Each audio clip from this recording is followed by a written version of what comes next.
আসসালামু আলাইকুম। এটা হচ্ছে তাইওয়ান হাইব্রিড ঘাস। আপনারা যারা গরু ছাগলের জন্য ঘাস চাষ করতে চান, অল্প সময়ের ভিতরে কোন ঘাসটা চাষ করবেন বুঝতেছেন না, আজকের ভিডিওটি আপনাদের জন্য। এই ভিডিওটি শেষ করলে আপনারা একটা ধারণা পেয়ে যাবেন যে আসলে গরুর জন্য কোনটা চাষ করব আর ছাগলের জন্য কোনটা চাষ করব, কোন ঘাসটা সবচেয়ে দ্রুত হয়ে থাকে এবং কতদিনে কাটা যায় সেই বিষয় নিয়ে আজকের এই ভিডিওতে আলোচনা করব। আশা করি উপকৃত হবেন।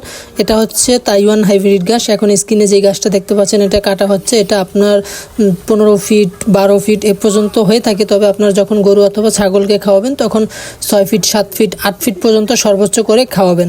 এর বেশি যখন বড় করবেন তখন আপনার নিচ থেকে কাটিং শক্ত হবে, আখের মতো শক্ত হয়ে যাবে, সেটা গরু খেতে পারে না।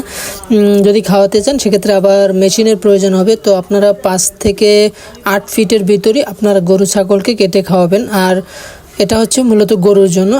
এই গাছটা সবচেয়ে বেশি উপযোগী, অল্প দিনে কেটে খাওয়ানো যায়। ছাগল তুলনামূলক কম খেয়ে থাকে এই তাইওয়ান হাইব্রিড গাছটা। ছাগল বেশি খেয়ে থাকে আপনার ইন্দোনেশিয়ান স্মার্ট নেপিয়ার গাছটা। তো এই গাছটা আমরা কাঁচা গাছ হিসেবেও বিক্রি করে থাকি, কাটিং হিসেবেও বিক্রি করে থাকি। আপনারা কাটিং অথবা চারা যে কোনোভাবেই সংগ্রহ করতে পারবেন। এটা হচ্ছে কাছেই ছিল, আমাদের পদ্মা সেতুর পাশে খানবাড়ি ছিল, ওই জায়গা থেকে আমরা একটা খামারে এই কাঁচা গাছ পাঠিয়ে দিলাম। আর কাটিং অর্ডার আছে, কাটিংগুলো আমরা ডেলিভারি দেবো। 21,000 পিস কাটিংয়ের অর্ডার আছে, সেগুলো আমরা ডেলিভারি দেবো, যে রেডি হয়ে গেছে। তো আপনারা যারা কাটিং সংগ্রহ করতে চান আমাদের স্ক্রিনে দেওয়া নাম্বারে যোগাযোগ করে আপনারাও এই ঘাসের কাটিং সংগ্রহ করতে পারবেন। পাশাপাশি আপনারা যারা ছাগল পালন করেন তারা ইন্দোনেশিয়ান স্মার্ট নেপিয়ার ঘাসটা চাষ করতে পারেন। ইন্দোনেশিয়ান স্মার্ট নেপিয়ার ঘাসটা আবার ছাগলের জন্য সবচেয়ে ভালো হয়ে থাকে। এই গাছটার চারা অথবা কাটিং দুটোটাই আমাদের কাছে অ্যাভেলেবেল আছে। কুরিয়ারের মাধ্যমে যে কোনো জায়গা থেকেই সংগ্রহ করতে পারবেন। আমাদের ঠিকানা হচ্ছে শরীয়তপুর জেলা, গোসাইরহাট থানা। আপনারা সরাসরি এসে দেখে শুনেও নিতে পারবেন, অথবা কেউ যদি চান যে আমি আসবো না, কুরিয়ারের মাধ্যমে নেব, হোম ডেলিভারি নেব বা পয়েন্ট ডেলিভারি অফিস থেকে নেব, সেটাও আপনারা সংগ্রহ করতে পারবেন। আমরা সারা বাংলাদেশই এই ঘাসের কাটিং অথবা চারা ডেলিভারি দিয়ে থাকি।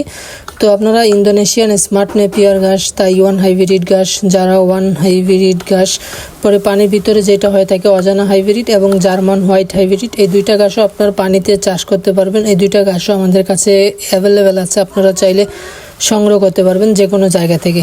কুরিয়ারের মাধ্যমে সারা বাংলাদেশে আমরা এই ঘাসের যতগুলা ঘাস আছে সবগুলারই ডেলিভারি দিয়ে থাকি। পরে গুয়াতেমালা হাইব্রিড ঘাস আছে, এটারও চারা অথবা কাটিং হয়ে থাকে।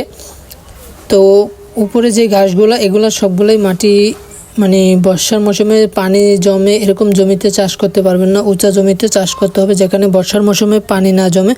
এরকম জমিতে চাষ করলে আপনারা সারা বছর গরু ছাগলকে কেটে খাওয়াতে পারবেন।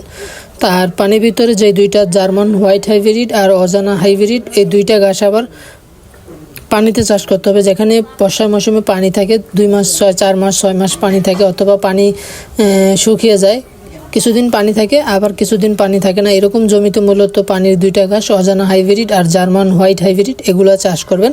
আর আমাদের এটা নিচু জমি, তাই বেড আকারে চাষ করা হয়েছে যাতে পানি ঘাসের গোড়ায় না জমে। নিচে পানি থাকে কিন্তু ঘাসের গোড়ায় পানি থাকে না।